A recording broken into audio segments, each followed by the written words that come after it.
Feel bad for my Mavs fans. This has been a disastrous start. Obviously, there's a hole at point guard and playmaking position. We knew that hole wasn't filled this summer. So there's a hole at creating. There's a hole at shot making. We said coming into the season that health is big for them.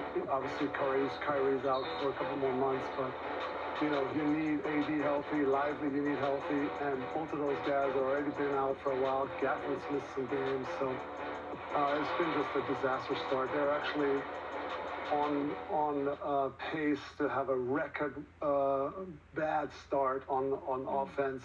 They can't shoot, they can't make plays. It's all kind of going side to side, east and west handoffs. It's just nobody can make shots. It's been tough to watch. Yeah. As a Golden State Warriors fan, I have not been able to get over Jordan Poole being traded for an aged Chris Paul. I can't even imagine, to begin with, the Dallas Mavericks fans are going through. You get the guy.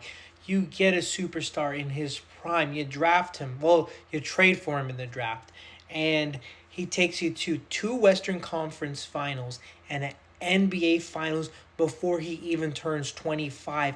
And you trade him out of town for an older superstar. And the GM, Nico Harrison, says, I traded him because he's injury prone, because he's out of shape. And you trade him for a guy who comes into the season 20 pounds overweight and is the most injury prone star in the league. And I don't like picking on Anthony Davis because when healthy, he can give you 30 and 12 in his sleep. Unfortunately, it's a big win. The Dallas Mavericks are 14th in the West. That's one place. That's one game away from being a last place in the West. My goodness, that is just so embarrassing. Nico Harrison, these new owners, you can say whatever you want about Mark Cuban. This trade would have never happened in the Mark Cuban era. These new owners, I don't know if they're trying to purposely destroy the franchise so they can move him out of Dallas and get him to Vegas, but this is malpractice. There's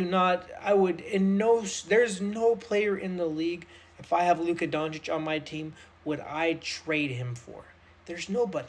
There's nobody you could convince me. I would still feel a way if they traded Kyrie for Anthony Davis. Let alone Luka the Don Doncic.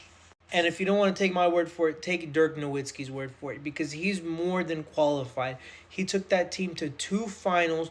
The first one in 06 was questionable with the refereeing and understacked, going up against one of the